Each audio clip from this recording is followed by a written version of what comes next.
जमने भोले बाबा ऑफर दान सबके दान देलन दान लेलन ना सब सारा संसार महादेव के जपे वाला बा ब्रह्मा के ब्रह्मलोक में स्थान बा विष्णु के शिव सागर में स्थान बा वैकुंठ में उनका स्थान बा आ महादेव के कहाँ स्थान बा मृत लोक में स्थान बा मृत लोक के देवता यहाँ के हैं आ यहाँ के सबे जानेला आ सब यहाँ के पूजा करेला महादेव जी से इनका से बड़ा कोई है ये नहीं है। अब देखिए वो राजा शेख रहा राजा शेख क्या कैला उनका दुआर है 20 बरस के 20 बरस का दुआर है आई कहना कि हमारा जन्म से 20 बरस हमार खो गई अब हम तो जाए वाला बानी दुनिया से हम जाए वाला बानी अब हम हम दुनिया से जाए वाला बानी हमारा टाइम पूरी गई बा तो नारद भगवान जात रहन कहलन के बच्चा तू काहे उदास बा तो जाना तने हमारा के 20 वर्ष के अगुवाई बा अब हम ये दुनिया छोड़ के जाए वाला बानी दिन नहीं थे खाली ये सब ये महीना बा हमारा पिछवा चलता यही ना हमारा जाए के बा अब कब जाए हमारा कोई निश्चित नहीं थे तो कहलन पहा ब्रह्मा जी एगो काम तू करा ना एक काम करा जा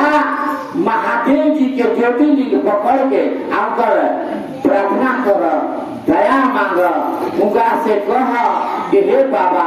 राव पूजा करते हैं बाबा हमार हटने दिन के उम्मीद बा हम हटना दिन में चल जाए तब देखिए उनका कहने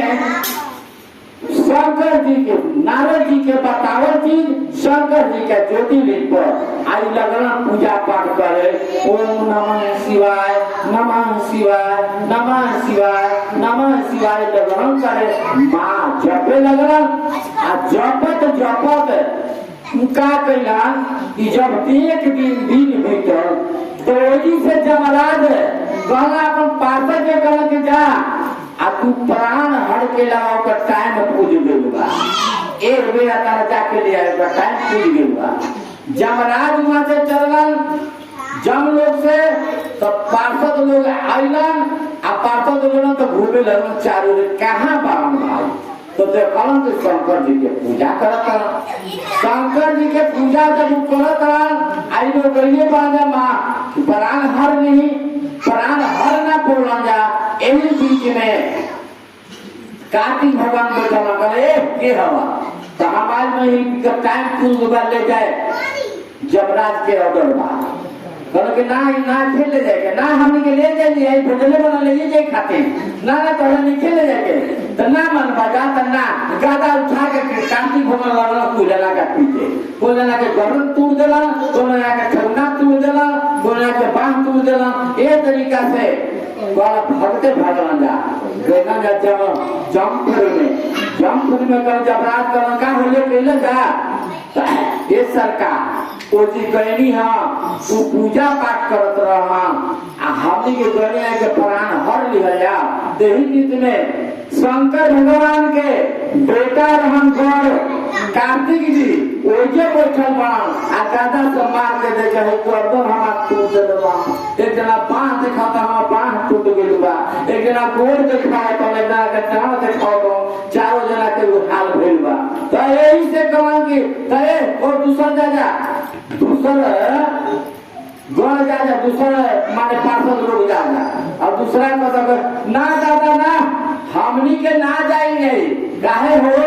अब ते के जाई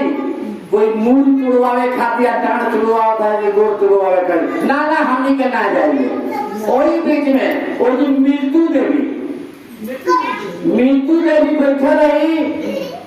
केकर लड़की रही तो जमराज की लड़की रही जमराज की लड़की नहीं कही कि पिताश्री हम जाए और वो प्राण हर के ले आए तो कहा ठीक बा तू जा प्राण हरे खाते के चलल वाली के तो मृत्यु देवी जब मृत्यु देवी अली तो महादेव के पूजा करत रहा नमः शिवाय, नमः शिवाय, ओम नमः शिवाय, श्री शिवाय नमस्तु के अपन मन से भज रहल बा। आज महादेव के नहवा रहल बा, प्रार्थना आराधना कर रहल बा। एही पे मृत्यु देवी पहुंचली, आ मृत्यु देवी जब पहुंचली तो लगे हुचुका मारे, तो कहलन के है भाई, तो तुरंत महादेव जी प्रकट भइल। हुचुका जो मारे कैली देव महादेव जी प्रकट के हऊ, तो हम जमराज के पुत्री हमार मृत्यु देवी नाम बा, इनका प्राण हरे खाते इनका दिन खुल गइल बा। ना ना तू चल जा वापस, ना ना हमार पिताजी के आदेश बा, इनका काम ले ही के जाई, तू छोड़न ना, जदा ना मनबू तो ना ना हम मनबे ना कर लेके जेबे करब, तो ना मनबू तो ला त्रिशूल फगल मार दे मुड़ी काट दे, मुड़ी काट दे मृत्यु देवी के। हाहाकार में दिन सगरी जमराज के पता लगल, कहल क्या रे ई क्या कर देना, हमार पुत्री के काट देना। आग बबूला आके खीसी में चलल बा, आ जब खीस में चलल बा जमराज, आ जब कहाँ पता लगा तो लोग जब पहुंचल तो देखला कि हमारा बेटी के लाश गिरल बा, हमारा बेटी के लाश गिरल बा। हाहाकार क्रोध से बेचैन बा, आ कहल तब हम प्राण हर के ले यही प्राण हरे के कैलन। फिर महादेव जी प्रकट हो के कहाँ बड़ा, तो हम आज प्राण हरे खातिर पूछ गिर बा, दिन पूछ गिर बा, हम ले जाए खातिर ना ना करके ले मत जा, ऐसे कि हमारा पूजा में लागल बने के चल तू मत ले जा,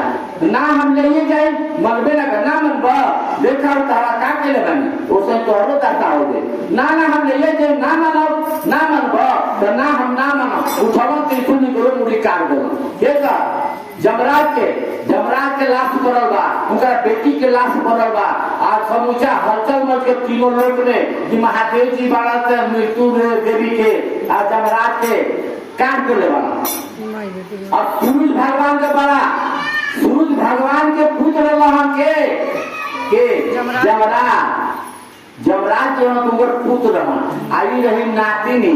तब सूरज भगवान समूचा देवता के 33 कोटि देवता के लेके महादेव के पास। महादेव जी से कहा कि हे महादेव जी, हे भोलेनाथ, ये सब क्या कर देनी, अब बताए जब कोई आदमी मरबे ना करी तो पृथ्वी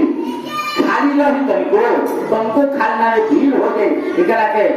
जियाई हमने के ना जियाई ना, कैसे जिया दे ई बतावा। हम तोहरा घर में घुसी आ टीवी पंखा खोल के बिना पूछले ले जाए तो हमारा के मारो तो छोड़ दे, मारो ना तो छोड़ो। तो वैसे ही बात बा कि ब्रह्म लोक के मालिक ब्रह्मा जी बारा, बैकुंठ के मालिक विष्णु जी बारा, हम का निमित्त लोक के मालिक जे हमारा से आई हमारा घर में घुस तुम छोड़े और मरबे कर बताओ, यही से हम मार दे प्रभु जिंदा कर दे। बहुत संसार ऐसा हो जाए, ऐसा संसार हो जाए, ये संसार में कोई जाए के नामे ना ले तो लोग ये काम करे दिन भूख के भी रह जाए तो कहा के जब यही सब पर तरह के जिंदा कर, यही सब पर जिंदा कर कि जब यहाँ जब आई मित्र लोग बजेगा दिन पूर्ण ले जाए के बाद तू आई आदमी तो हमारा से पूछी कि हम केकरा के ले जाए के बाद आ केकरा के नहीं ले जाए के, ओकरा हमरा बतावे के बाद तो हम कहब हाँ तो लेके चल जाइए आ ना कहब तो नहीं ले जाए के। ई बतावा हमारा पूजा करता तू मुझा के पूरा हो गई पता तो लेके चली ना। देखिए एगो महादेव जी बाबा कि मृत्यु से जान बचावे खातिर बा, जैसे फांसी के सजाए हो जाला है तो समूचा थाक जब राष्ट्रपति भूचाओ तो उनका पलाई में तुम करे से जीव बचेला, तो वही तरीका से महादेव जी बाबा इनकरे से मृत्यु के प्राण के बचावे खातिर गए बा। तो कहलन महादेव जी हे बा जे हमार भक्त बा, जे हमार शिष्य बा, अगर जे बिना पूछले हमारा से कोई ले जाई तो हमारा से बेकार कोई ना हो। वो सही जो मृत्यु के भी की मोरी कटले बाने जमराज कर दो वो सही काट ढाल ऐसे हमार भक्त के छुए के नहीं के, हमार शिष्य के छुए के नहीं के, हमार कहल कर ले जाए के भैया जे आई प्राण हरे वो हमारा से पूछी आप पूछ के आके कर ले। वही बात पर महादेव जी